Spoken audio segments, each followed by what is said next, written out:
नमस्कार, मी सुनीता. भरपूर लेयर्स असलेली व कोणालाही सहज बनवता येईल अशी चमचमीत अळूची वडी कशी बनवायची हे बघणार आहोत. रेसिपी खूप साधी सोपी आहे, म्हणून रेसिपी शेवटपर्यंत नक्की बघा. व तुम्हाला माझी एक विनंती आहे, जर तुम्हाला माझ्या रेसिपी बघायला आवडत असतील तर सातारकर किचनला नक्की सबस्क्राईब करा आणि बाजूची बेल घंटा नक्की क्लिक करा. तर चला रेसिपीला सुरुवात करूया. आळूची वडी बनवण्याकरता 15 ते 16 आळूची पाने स्वच्छ धुवून कॉटनने कोरडी करून घेतली आहेत.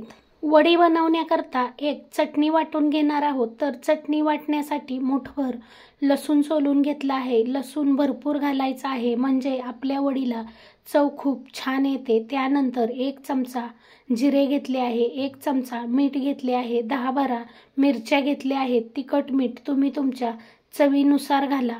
आता हे सर्व मिक्सरच्या भांड्यामध्ये घालून घ्यायचे आहे. त्यानंतर याच्यामध्ये पाणी न घालता याची छान बारीक पेस्ट करून घ्यायची आहे. तर बघा, इथे याची छान अशी बारीक पेस्ट करून घेतली आहे. त्यानंतर आता 1 वाटी बेसन पीठ घेतले आहे. 4 चमचे तांदळाचे पीठ घेतले आहे. तांदळाचे पीठ घातले म्हणजे आपली आळूची वडी अतिशय खुसखुशीत होते आणि चवही खूप सुंदर लागते. त्यानंतर 1 चमचा हळद घालायची आहे व वाटून ठेवलेली सर्व चटणी घालायची आहे.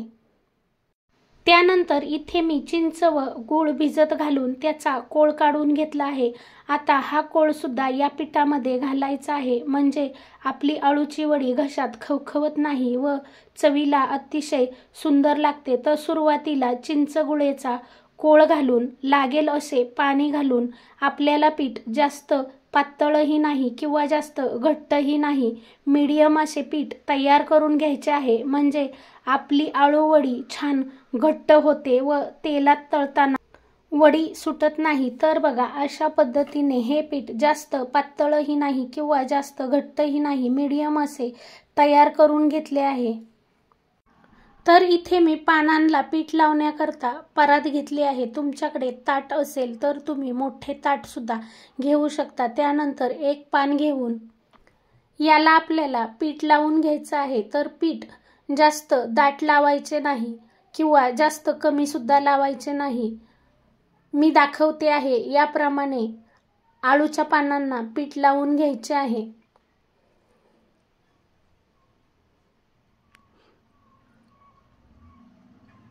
त्यानंतर याच्यावर दुसरे पान ठेवून याच पद्धतीने सर्व पानाला कडेपासून पीठ लावून घ्यायचे आहे. अशाच पद्धतीने तुम्ही एकावर एक 6-7 पाने ठेवून याच पद्धतीने पीठ लावून घेऊ शकता, म्हणजे आपला आळूचा रोल अतिशय सुंदर होतो आणि आपला वेळ सुद्धा वाचतो आणि अळूची वडी छान घट्ट तयार होते. तेलामध्ये अळूची वडी सुटत नाही. तर बघा, इथे मी एकावर एक 6 पाने ठेवून याला पीठ लावून घेतलं आहे आणि आता याचा दाब देऊन घट्ट असा रोल करून घ्यायचा आहे.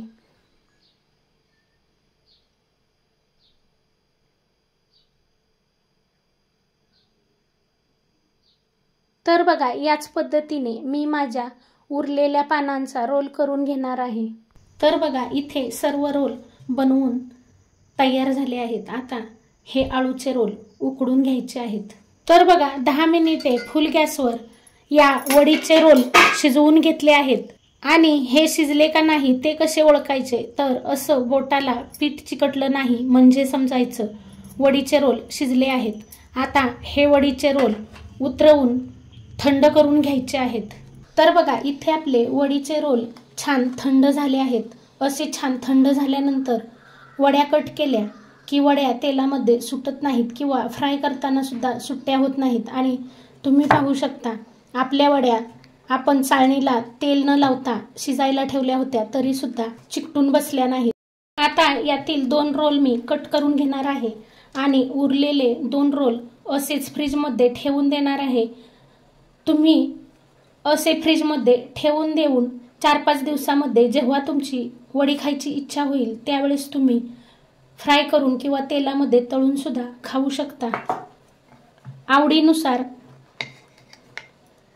वड्या कट करून घ्यायच्या आहेत। तर बघा, तुम्ही पाहू शकता या वडीचे किती रोल तयार झाले आहेत आणि अशी तयार केलेली वडी खायला सुद्धा खूप सुंदर लागते। वड्या थोड्या पातळच कट करून घ्यायच्या आहेत, म्हणजे त्या कुरकुरीत लागतात। तर बघा, इथे सर्व वड्या कट करून झाल्या आहेत आणि जरा सुद्धा याचे रोल सुट्टे झाले नाहीत। आता या वड्या मी सुरुवातीला तवा कडकडीत गरम करून घ्यायचा आहे। त्यानंतर 2-3 चमचे तेल घालायचे आहे। तेल सर्वत्र चोळून घ्यायचे आहे। मी इथे या वड्या थोड्याशा तेलावर फ्राय करणार आहे। तुम्हाला हवं तर तुम्ही तेलामध्ये तळून सुद्धा घेऊ शकता, पण अशा जरी थोड्याशा तेलामध्ये वड्या फ्राय करून खाल्ल्या तरी खाताना वड्या अतिशय सुंदर लागतात। आणि मी तर तुम्हाला सांगेन की वड्या तेलामध्ये तळण्यापेक्षा अशा थोड्याशा तेलावर फ्राय करून खा।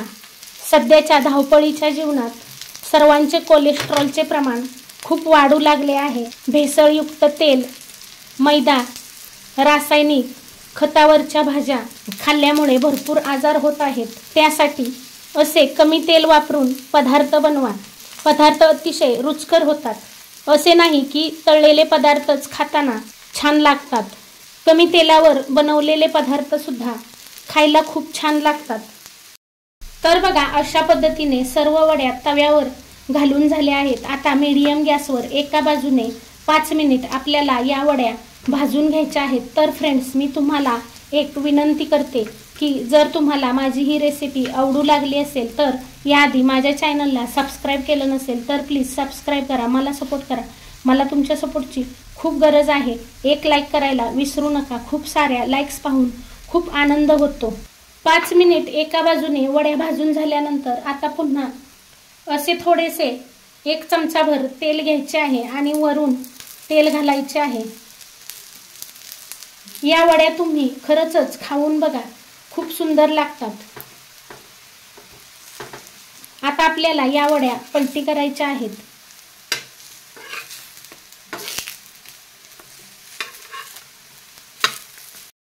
तर बघा, इथे आपल्या दोन्ही बाजूंनी वड्या भाजून तयार झाल्या आहेत आणि या अतिशय सुंदर भाजल्या गेल्या आहेत। तुम्ही पाहू शकता दोन्ही बाजूंनी किती सुंदर रंग आला आहे। अशा रंगावर तुम्ही थोड्याशा तेलावर या वड्या फ्राय करून खा। अशी जर वडी बनवून खाल्ली तर वडी घशात खवखवणार नाही आणि खुसखुशीत कुरकुरीत वडी तयार होते आणि खायला सुद्धा खूप छान लागते। तर बघा, इथे माझ्या सर्व वड्या तेलावर फ्राय करून झाल्या आहेत आणि एकदम सोप्या पद्धतीने मी या वड्या तुम्हाला बनवून दाखवल्या आहेत। आणि या पद्धतीने जर तुम्ही वड्या बनवून खाल्ल्या तर लहान मुले सुद्धा कोरड्याच वड्या आवडीने खातील। आणि या पद्धतीने जर अळूची वडी बनवली तर अळूची वडी घशात जरा सुद्धा खाजवणार नाही। तुम्हाला माझी ही रेसिपी कशी वाटली कमेंट करून सांगायला विसरू नका। रेसिपी आवडली असेल तर जास्तीत जास्त शेअर करा। याआधी माझ्या चॅनलला सबस्क्राईब केलं नसेल तर प्लीज सबस्क्राईब करा, मला सपोर्ट करा। मला तुमच्या सपोर्टची खूप गरज आहे। एक लाईक करायला विसरू नका। रेसिपी पाहिल्याबद्दल खूप खूप खूप धन्यवाद।